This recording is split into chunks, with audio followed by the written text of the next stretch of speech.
शुरू करते हैं एक्सरसाइज नंबर 3.3 शुरू करने से पहले कुछ बेसिक स्ट्रक्चर समझ लेते हैं, जैसे कि ट्रेपेजियम।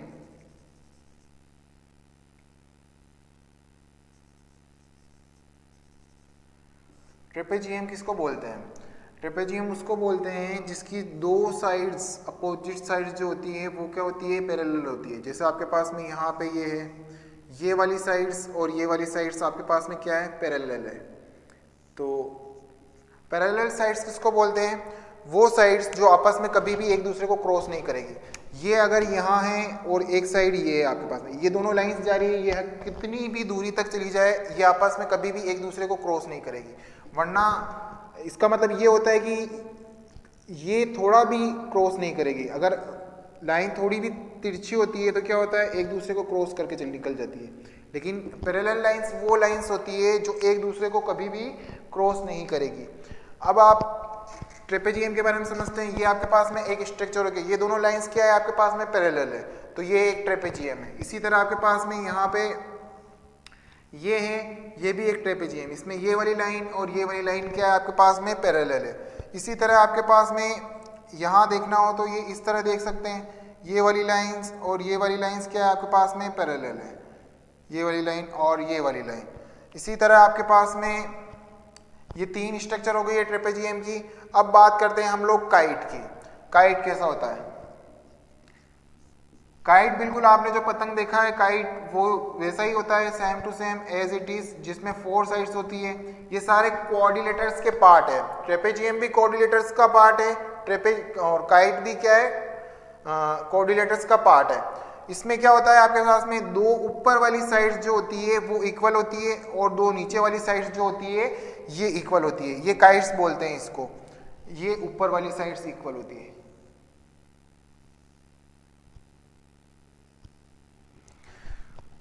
इसको काइट्स बोलते हैं। अब बात करते हैं हम बड़े तौर पे पैरेललोग्राम के बारे में। मेन वही है, डिटेल से उसी के बारे में पढ़ने वाले हैं हम लोग, पैरेललोग्राम के बारे में।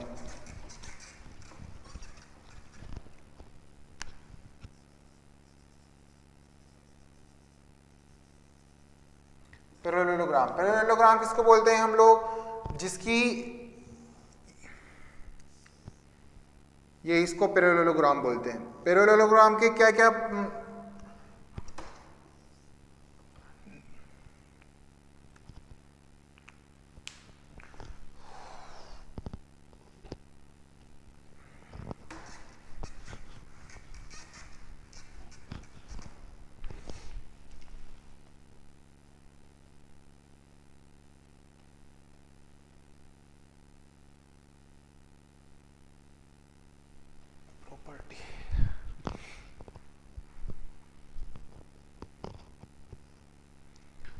अब बात करते हैं पैरेललोग्राम की। सबसे इंपॉर्टेंट यहाँ पे स्ट्रक्चर पैरेललोग्राम ही है, इसके बारे में डिटेल से पढ़ेंगे, एक एक प्रॉपर्टी पढ़ेंगे और इसी से रिलेटेड 3.3 पूरी का पूरा क्वेश्चंस बनेंगे हमारे। पैरेललोग्राम किसको बोलते हैं? ये ऐसी स्ट्रक्चर, इस स्ट्रक्चर को हम लोग बोलते हैं पैरेललोग्राम। इसकी प्रॉपर्टी क्या होती है पैरेललोग्राम की? इसकी जो अपोजिट साइड्स होती है, जैसे आपके पास में ए, बी, सी और डी, ये जो अपोजिट साइड से ये क्या होती है आपके, पैरेलल होती है। पैरेलल का मतलब एक दूसरे को कभी क्रॉस नहीं करेगी, ये दोनों साइड्स और ये दोनों साइड्स।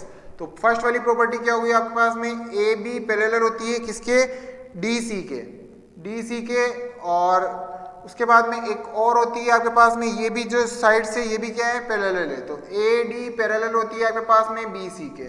उसके बाद में दूसरे नंबर की प्रॉपर्टी देखते हैं तो क्या होता है आपके पास में, अपोजिट साइड्स इक्वल भी होती है। तो ए बी इक्वल होगी डी सी के, ए बी इक्वल होगी डी सी के और ए डी इक्वल होगी बी सी के। उसके बाद में पैरेललोग्राम की तीसरी प्रॉपर्टी ये होती है कि अपोजिट्स जो एंगल होते हैं, ये वाले एंगल ये भी इक्वल होते हैं। तीसरी प्रॉपर्टी क्या है आपके पास में, opposite angles are equal. Opposite sides equal हो गई, अपोजिट एंगल इक्वल हो गए और अपोजिट साइड्स क्या हो गई, पैरेलल हो गई। चौथे नंबर की प्रॉपर्टी आपके पास में इसमें ये होती है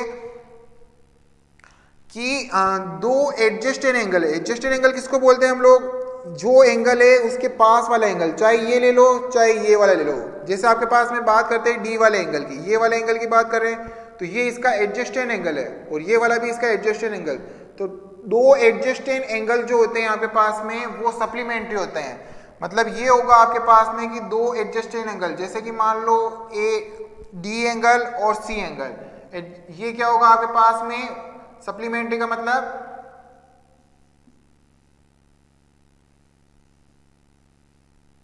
सप्लीमेंट्री का मतलब ये होता है 180 होगा। अगर आप इन दोनों को जोड़ते हो तो ये 180 होगा, इन दोनों को जोड़ते हो तो भी 180, इन दोनों को जोड़ते हो तो भी 180 और इन दोनों को जोड़ते हो तो भी 180। एक और प्रॉपर्टी होती है लास्ट 5वें नंबर की प्रॉपर्टी, वो ये होती है कि इनके जो डायगोनल्स होते हैं, ये डायगोनल्स जो होते हैं एक दूसरे को बाइसेक्ट करते हैं। Diagonals are bisect each other. Diagonals क्या करते हैं? बाइसेक्ट करते हैं एक दूसरे को, इक्वल पार्ट में डिवाइड करते हैं। ये और ये वाला पार्ट इक्वल है और ये वाला पार्ट क्या है आपके पास में? इक्वल है। तो diagonals are bisect each other. ये सारी प्रॉपर्टी करनी है। अब करते हैं एक्सरसाइज नंबर 3.3। अब करते हैं क्वेश्चन नंबर फर्स्ट। आपके पास में यहाँ पे ABCD एक पैरेललोग्राम गिवन है और यहाँ पे जो ब्लैंक्स दे रखे हैं इनको फिल करना है। AD इक्वल है किसके? यहाँ पे ये AD इक्वल है, आपको पता है पैरेललोग्राम में अपोजिट साइड्स इक्वल होती है, तो किसके इक्वल होगा? BC के। तो AD किसके इक्वल है? B और C के। इसी तरह एंगल DCB, एंगल DC और B, ये वाला एंगल इक्वल है, किसके इक्वल होगा? ये एंगल DAB के। क्यों? क्योंकि अपोजिट एंगल जो होते हैं वो क्या होते हैं? इक्वल होते हैं। तो एंगल DAB भी क्या होगा? इक्वल होगा। इसी तरह OC कहाँ है? ये आपके पास यहाँ से यहाँ, ये OC, ये किसके इक्वल होगा? OA के या AO के। OA के इक्वल होगा। क्यों? क्योंकि diagonals are bisect each other. Diagonals जो होते हैं वो क्या करते हैं? एक दूसरे को इक्वल पार्ट में डिवाइड करते हैं। इसी तरह एंगल DAB, ये वाला एंगल और एंगल CDA, ये वाला एंगल, ये क्या है? आपस में सप्लीमेंट्री एंगल है। एडजस्टेड एंगल क्या होते हैं? सप्लीमेंट्री होते हैं। तो ये 180 होगा। अब करते हैं क्वेश्चन नंबर सेकंड। आपके पास में एक पैरेललोग्राम गिवन है जिसमें x, y और z की वैल्यू फाइंड करनी है। आपको केवल एक एंगल दे रखा है B। तो गिवन क्या है आपके पास में? गिवन है एंगल B, गिवन है आपके पास में 100 डिग्री है ये। अब ये वाला B एंगल D के इक्वल होगा। क्यों? क्योंकि opposites angles are equal in parallelogram. तो एंगल D इक्वल होगा किसके? एंगल B के। क्यों? Opposite angle are equal. Parallelogram की प्रॉपर्टी होती है, पैरेललोग्राम की सारी प्रॉपर्टीज याद करनी है। एंगल D के आपके पास में y है और B की वैल्यू कितनी है? यहाँ से 100। तो ये आपके पास में एक y की वैल्यू आ गई। इसी तरह अपन बात करते हैं एंगल B और एंगल C की। तो angle C plus angle B is equal to 180। क्यों? Adjusted angle are supplementary.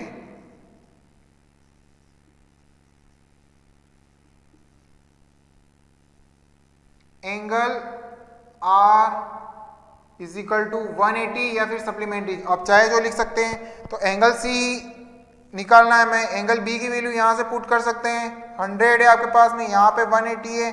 तो angle C is equal to 180। 100 को उधर ट्रांसफर करेंगे तो -100। तो एंगल C कितना हो जाएगा आपके पास में? 80 डिग्री। और एंगल C की वैल्यू क्या है आपके पास में? x। तो यहाँ पे आप सीधा x रख सकते हो। तो x की वैल्यू क्या हो गई आपके पास में? 80 डिग्री। x और z, एंगल x और angle z is equal to, दोनों इक्वल है, 80 डिग्री हो गए। क्यों? यही opposite angles are equal. Opposite angle are equal. ये आपके पास में x, y, z तीनों की वैल्यू हो गई। x और z की वैल्यू 80 है और y की वैल्यू 100 है। इसी तरह क्वेश्चन नंबर ये देख करते हैं। ये आपके पास में एक पैरेललोग्राम है, इसको नेम दे देते हैं, नेम नहीं गिवन है, ए बी सी डी और यहाँ पे इसको ई नाम दे देते हैं।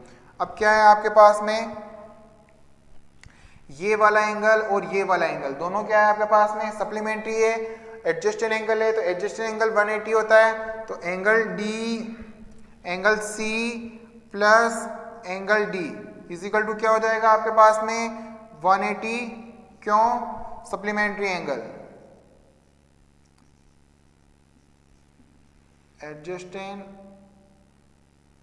Angle are is equal to 180। तो एंगल सी कितना है आपके पास में, वाई है, और एंगल डी कितना है 50 डिग्री है, तो 180 है। यहाँ पे वाई की वैल्यू निकालनी है, एंगल वाई की वैल्यू, तो 180 माइनस 50, तो एंगल वाई कितना हो गया आपके पास 130 डिग्री। ये वाला एंगल 130 है, तो एंगल एक्स कितना होगा, angle Y is equal to angle X is equal to 130, दोनों 130 होंगे, क्यों, क्योंकि opposite side opposite angle are equal. अब आपको पास क्या फाइंड करना है, एंगल जेड फाइंड करना है। एंगल जेड फाइंड करने से पहले क्या करेंगे हम लोग, एंगल सी बी ए का मतलब ये वाला एंगल फाइंड करेंगे। तो ये वाला एंगल फाइंड करने के लिए क्या करेंगे हम लोग, ये जो एंगल डी है वही एंगल सी बी ए होगा, क्यों, अपोजिट एंगल्स आर इक्वल, तो angle D is equal to angle C B A, यहाँ पे पूरा नाम लिखना पड़ेगा, सी बी ए मतलब ये वाला एंगल, बी तो लिख नहीं सकते हैं क्योंकि बी तो जेड भी हो रहा है, तो angle C B A is equal to कितना होगा, ये दोनों कितने हैं, ये 50 है तो ये भी 50 होगा, ये दोनों 50 है, क्यों, अपोजिट एंगल्स आर इक्वल, जो ये लाइन लिखी है वही ये यहाँ लिखनी है। अब ये वाला एंगल और ये वाला एंगल दोनों क्या है, सप्लीमेंट्री एंगल है, दोनों क्या है, सप्लीमेंट्री एंगल है, तो सप्लीमेंट्री होगा तो 180 होगा, तो एंगल सी बी ए प्लस एंगल जेड सीधा लिख रहे हैं, क्या है आपके पास में 180, क्यों, क्योंकि सप्लीमेंट्री एंगल। तो यहाँ पे सी बी ए की वैल्यू कितनी है, ये अपने पास में यहाँ पे 50 डिग्री, तो यहाँ पे 50 प्लस एंगल जेड बराबर 180, और एंगल जेड की वैल्यू कितनी हो जाएगी आपके पास में, एंगल जेड बराबर 180 माइनस 50, और एंगल जेड की वैल्यू कितनी हो जाएगी यहाँ पे, angle Z is equal to 180 में से 50 गए तो 130, ये इस तरह निकालना है। अब करते हैं क्वेश्चन नंबर सेकंड का थर्ड वाला। इसमें क्या है आपके पास में, ये एक पैरेललोग्राम है और यहाँ पे ये 90 डिग्री का एंगल ड्रॉ कर रहा है, 90 डिग्री का एंगल बना रहा है। इसका मतलब क्या होता है, ऐसा कोई भी पैरेललोग्राम जिसके डायगोनल्स एक दूसरे को 90 डिग्री पे बाइसेक्ट करें, तो इसका मतलब वो एक रेम्बस होता है। तो ये क्या हो जाएगा, 90 डिग्री बना रहा है डायगोनल्स, तो ये एक रेम्बस हो जाएगा। तो यहाँ इसको नाम दे देते हैं ए बी सी और डी।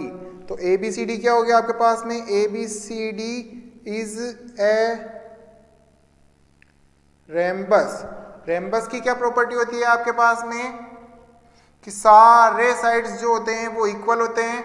यहाँ पे ये 90 डिग्री है तो ये वाला भी क्या होगा, सबके सब 90 डिग्री पे ही क्रॉस करते हैं, तो ये वाला भी 90 डिग्री पे होगा। तो हम लोग बात करते हैं, अब ये ओ नाम देते हैं सेंटर वाले को। तो ट्राइंगल किस में बात करते हैं हम, तो x इज इक्वल टू कितना हो गया हमारे पास में 100 डिग्री। क्यों, क्योंकि रेम्बस के जो डायगोनल्स होते हैं वो 100 डिग्री पे इंटरसेक्ट करते हैं एक दूसरे को। अब क्या हो जाएगा आपके पास में, ये 30 है, ये 100 और ये, तो angle x plus angle y plus angle 30 is equal to कितना होगा 180। क्यों, क्योंकि sum of all angles in a triangle के सारे एंगल्स का सम कितना होता है, सम वाली प्रॉपर्टी लगेगी, सम ऑफ एंगल इन ट्राइंगल 180 होता है। यहाँ पे x की वैल्यू आपके पास में 100 आ गई है, यहाँ पे आपके पास में एंगल y है और यहाँ पे 30 है और यहाँ हो रहा है 180। ये दोनों एड होके 130 हो जाएगा। Angle y plus angle 130 is equal to 180 और एंगल y कितना हो जाएगा आपके पास में 180 माइनस 130, तो एंगल y कितना हो गया आपके पास में, एंगल y हो गया आपके पास में 50 डिग्री। ये 100 है, ये 50 है और ये z है आपके पास में। एंगल y और एंगल z जो होंगे ये दोनों इक्वल होंगे। Angle y is equal to angle z is equal to 50 degree. क्यों? क्योंकि ये अल्टरनेट एंगल है। अल्टरनेट एंगल किसको बोलते हैं? जब कभी दो पैरेलल लाइंस होती है और वो एक दूसरे को इंटरसेक्ट करती है, तो ये वाला एंगल और ये वाला एंगल क्या होता है? Alternate angles. ये वाला एंगल और ये वाला एंगल भी अल्टरनेट है। ये वाला भी इसकी जरूरत पड़ रही है, ये वाला और ये वाला एंगल क्या हो रहा है आपके पास में? अल्टरनेट एंगल कहलाते हैं। तो ये दो पैरेलल लाइंस है आपके पास में, ये दो पैरेलल लाइंस, ये एक लाइंस इसको इंटरसेक्ट कर रही है।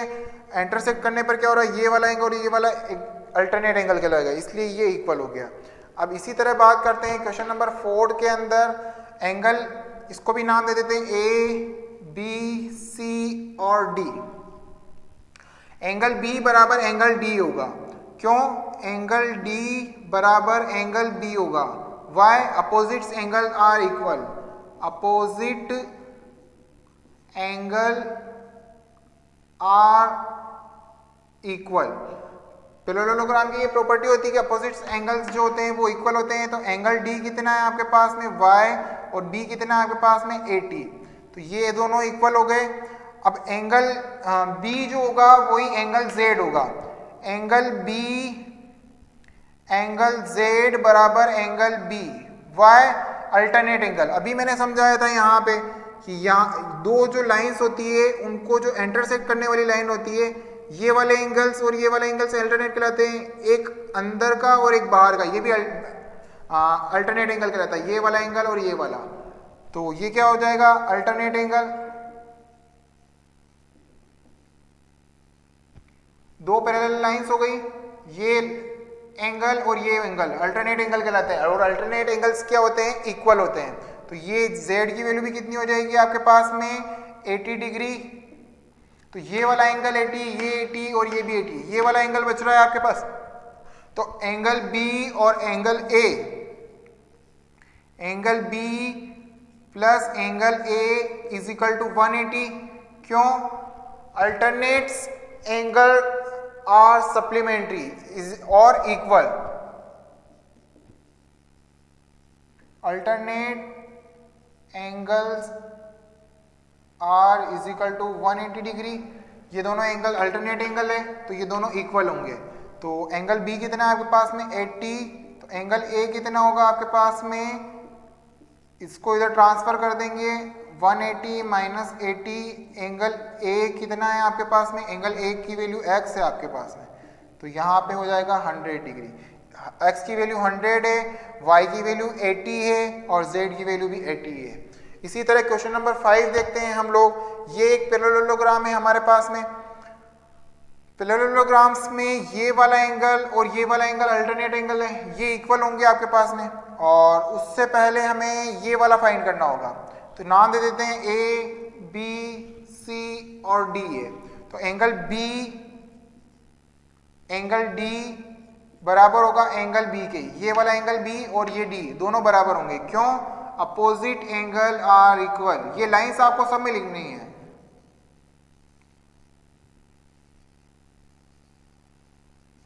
इन्हीं लाइनों के नंबर निकले। आपको प्रॉपर्टीज बतानी है कि ये किस वजह से इक्वल हो रहे हैं। तो d का वैल्यू क्या है? y है और b की वैल्यू क्या है? 112। तो y की वैल्यू कितनी हो गई आपके पास में? 112। ये वाला एंगल, ये वाला एंगल और ये वाला एंगल, तीनों एंगल क्या होंगे आपके पास में? 180 होंगे। क्यों? ये आपके पास में ए सी डी एक ट्राइंगल बन रहा है और sum of all entire angle in a triangle is equal to 180। तो आपके पास में क्या होगा? Angle 40 plus angle y plus angle x is equal to 180। क्या होगा, सम वाली प्रॉपर्टी, सम प्रॉपर्टी ऑफ ट्रायंगल। तो क्या हो गया आपके पास में 180 हो गया। यहां पे y की वैल्यू पुट कर देते हैं, यहां पे 40 डिग्री और यहां पे y की वैल्यू कितनी है आपके पास में प्लस 112 डिग्री और यहां पे x की वैल्यू कितनी हो जाएगी, x की वैल्यू फाइंड करनी है, ये ऐसा ही रहेगा। अब क्या करना है, इन दोनों को ऐड करके उधर ट्रांसफर कर दो। तो एंगल x कितना हो जाएगा आपके पास में 180 माइनस इन दोनों को ऐड करेंगे तो 251, 180 में से माइनस करो इसको, तो यहाँ पे 10 minus 2 is equal to 8, 7 minus 5 is equal to 2, यहाँ पे 28 आएगा आपके पास में। y हो गया, x हो गया आपके पास में, और x और z तो इक्वल है ही आपके पास में। Angle z is equal to angle x is equal to 28, y is alternate angle. Alternate angle किसको बोलते हैं, एक बार फिर से समझा देता हूं। ये दो पैरेलल लाइंस होती है आपके पास में, अगर कोई भी लाइन इंटरसेक्ट कर रही है तो ये वाला एंगल और ये वाला एंगल दोनों ये अल्टरनेट एंगल कहलाते हैं। इसके अलावा ये वाला एंगल, ये वाला एंगल और ये वाला एंगल भी इक्वल होगा, ये भी अल्टरनेट एंगल्स कहलाते हैं। तो ये आपके क्वेश्चन सेकंड पूरा कंप्लीट है। क्वेश्चन नंबर थर्ड देखते हैं, can a coordinator ABCD be a parallelogram if. आपके पास में कोऑर्डिनेटर से ABCD जो वो क्या पैरेललोग्राम है जब आपके पास में ये प्रॉपर्टीज दी गई है। तो सबसे पहले कोऑर्डिनेटर्स बनाते हैं हम लोग। ये कोऑर्डिनेटर्स हो गया आपके पास, ये A B C और ये आपके पास में D हो गया। तो एंगल D, ये वाला एंगल और एंगल B, ये वाला एंगल 180 है। ये वाला और ये वाला 180 होता है, कभी नहीं होता है। ये दोनों तो इक्वल होते हैं, अगर ये 100 है तो ये 100 होगा, ये 60 है तो ये 60 होगा। तो नो, फर्स्ट वाले में क्या होगा आपके पास में, no it is not parallelogram. First वाले का आंसर हो गया। अब बात करते हैं यहाँ पे AB, ये वाली लाइन AB और DC, ये वाली लाइन दोनों क्या है आपके पास में, ये 8 सेंटीमीटर है और ये भी 8 सेंटीमीटर है। AD क्या है आपके पास में 4 सेंटीमीटर है, ये AD 4 सेंटीमीटर है। तो BC क्या है आपके पास में 4.4 सेंटीमीटर। क्या ये एक पैरेललोग्राम है? नहीं। पैरेललोग्राम में क्या होती है, अपोजिट साइड्स सारी इक्वल होती है। ये वाली अपोजिट साइड्स इक्वल होगी, ये वाली अपोजिट साइड्स इक्वल होगी। तो ये क्या एक पैरेललोग्राम है? No. Same to same line, it is not a parallelogram. अब बात करते हैं थर्ड वाले क्वेश्चन की। एंगल A, ये वाला एंगल आपके पास में 70 डिग्री गिवन है और एंगल C ये आपके पास में 65 डिग्री गिवन है। क्या ये पैरेललोग्राम हो सकता है?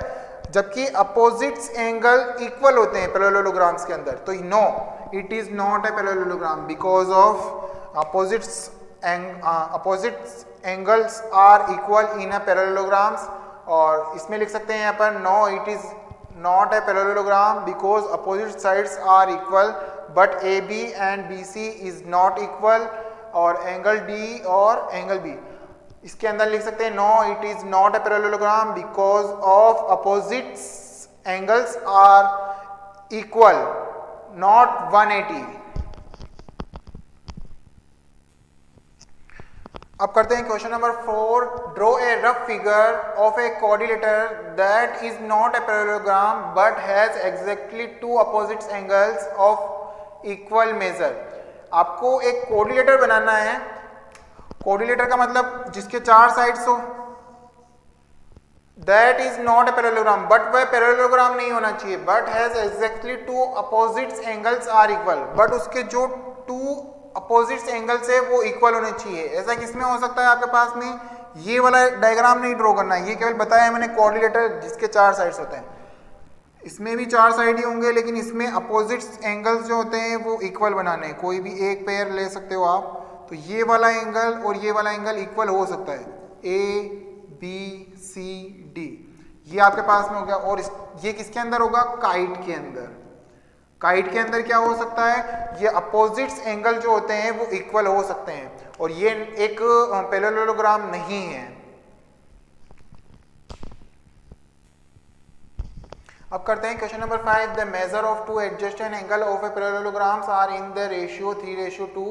Find the measure of each of the angle of the parallelograms. क्या आपके पास में एक पैरेललोग्राम है,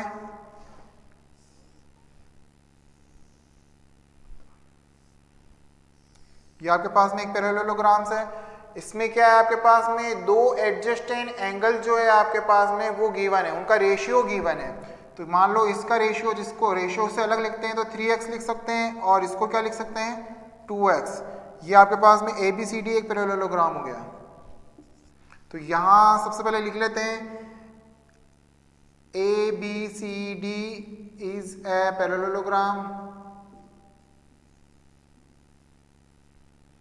उसके बाद में क्या होगा, एंगल B और एंगल C ये आपको दिया गया है, तो इनका रेशियो गिवन है, रेशियो को अलग लिखते हैं तो क्या होगा, x जोड़ देते हैं इसके साथ में, तो angle B plus angle C दोनों का वैल्यू कितना होगा 180।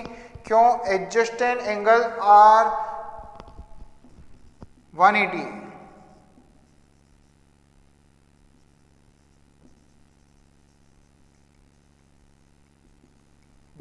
या फिर सप्लीमेंट्री, तो एडजेसेंट एंगल आर 180। तो एंगल B कितना है आपके पास में, एंगल B यहाँ पे दिया गया है 2x है, और एंगल C कितना है आपके पास में यहाँ पे 3x है, यहाँ पे ये 180 है। दोनों मिलके कितना हो गया 5x is equal to 180 and x is equal to कितना हो रहा है 180/5। x इज इक्वल टू कितना हो रहा है आपके पास में 3j15 और 6, ये कितना हो रहा है, x की वैल्यू कितनी आ रही है 36। तो आपके पास में एंगल B कितना होगा, एंगल B, और जो एंगल B होगा वही एंगल D होगा। एंगल D बराबर कितना होगा, ये 2 मल्टीप्लाई x, तो 2 मल्टीप्लाई 36 कितना हो जाएगा 12, 1 6 और 1 7, 72। इसी तरह बात करते हैं हम लोग एंगल C और एंगल A, ये भी दोनों इक्वल होंगे। तो angle C is equal to angle A is equal to कितना होगा 3 मल्टीप्लाई x, तो 3 मल्टीप्लाई 36, ये आपके यहाँ पे वैल्यू आएगी 18, 19 और 108, 108। ये आपके चारों एंगल हो गए, ये वाला एंगल इक्वल है, ये वाला इक्वल है, चारों एंगल यहाँ पे गिवन है। B और D तो 72 होगा और A और C कितना होगा 108। क्वेश्चन नंबर 6 करते हैं। To adjacent angle of a parallelogram have equal major. दो एडजेसेंट एंगल है जो पैरेललोग्राम के अंदर इक्वल है। Find the measure of each of the angle of the parallelograms. तो उसके पैरेललोग्राम्स के सारे एंगल्स फाइंड करने। ये आपके पास में एक पैरेललोग्राम्स हो गया।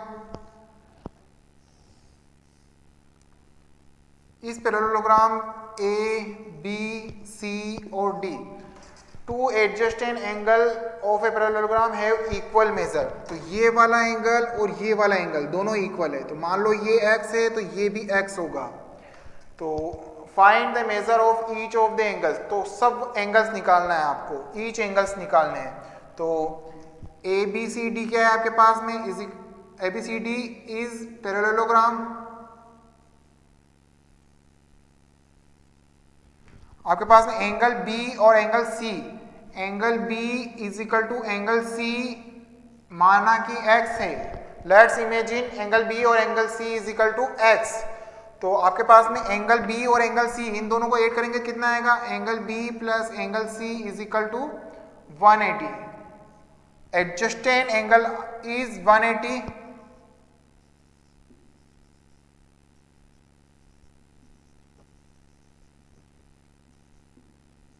पैरेललोग्राम के अंदर 180 होता है एडजेसेंट एंगल। और आपके पास में यहाँ पे क्या है, दोनों की वैल्यू x और इसकी वैल्यू भी क्या है x। तो यहाँ पे 180, यहाँ पे 2x is equal to 180, x is equal to 180/2 और x is equal to 90 degree. ये वाला एंगल 90 है तो ये भी 90 होगा, ये भी 90 होगा और ये भी 90 होगा। इसका मतलब ये क्या होगा, angle A is equal to angle B is equal to angle C is equal to, अगर ऐसे नहीं कर सकते हो आप तो angle C is equal to angle A लिख लो और angle B is equal to angle D लिख लो। Why, opposites angles are equal.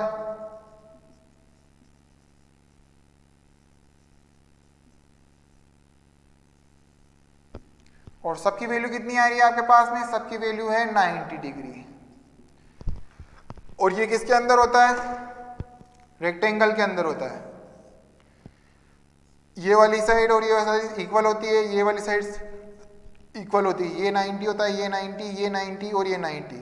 ये किसके अंदर होता है, रेक्टेंगल के अंदर होता है। अपोजिट साइड इक्वल भी होती है, पैरेलल भी होती है, और ईच एंगल्स इज 90 डिग्री। अब करते हैं question number 7। The adjacent figure HOPE, HOPE is a parallelogram. ये HOPE क्या है, एक पैरेललोग्राम में find the angle, measure x y z, x y और z। इसको क्या करना है, आपको फाइंड करना है। State that property you use to find them, जो भी प्रॉपर्टीज को यूज करते हो उनको राइट लिखना भी है। तो सबसे पहले हम लोग क्या करते हैं, ये वाला y नहीं फाइंड करते हैं, क्योंकि y फाइंड करना इजी है। क्यों, क्योंकि ये वाला एंगल और ये वाला एंगल क्या है, एडजस्टेंट एंगल है। तो दोनों अल्टरनेट एंगल है, ये वाला एंगल और ये वाला एंगल क्या है, अल्टरनेट एंगल है। तो ये 40 है तो ये भी 40 होगा आपके पास में। तो angle y is equal to angle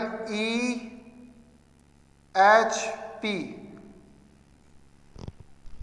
क्यों, क्योंकि अल्टरनेट एंगल।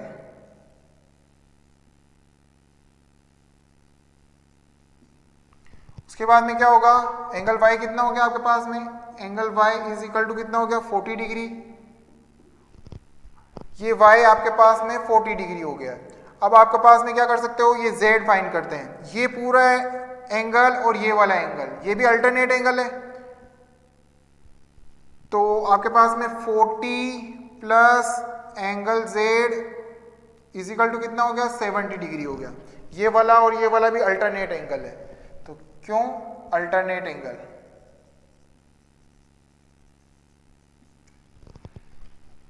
मैंने बताया था आपको कि आपके पास में दो लाइंस हो, जैसे कि ये और ये, ठीक है। एक तीसरी लाइंस जब आ रही हो तो ये वाला एंगल और ये वाला एंगल ये क्या होते हैं, इक्वल होते हैं, अल्टरनेट एंगल कहलाते हैं। ये आपके पास में ये वाला एंगल और ये वाला एंगल भी इक्वल होते हैं, ये भी अल्टरनेट।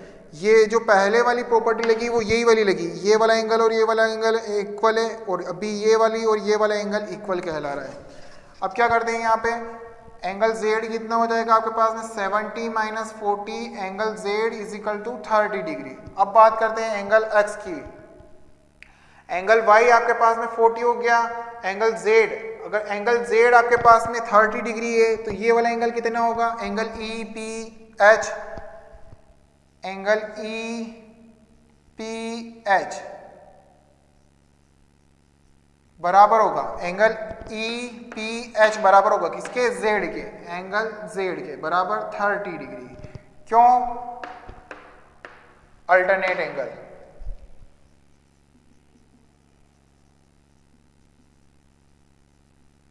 अल्टरनेट एंगल हो गया आपके पास में। तो ये वाला एंगल, अब ये क्या बन रहा है, ट्राइंगल बन रहा है, HPE पूरा पूरा क्या बन रहा है आपके पास में, ट्राइंगल बन रहा है। तो angle x plus angle 40 plus angle EPH बराबर कितना हो रहा है, 180, क्योंकि sum of all angle in triangle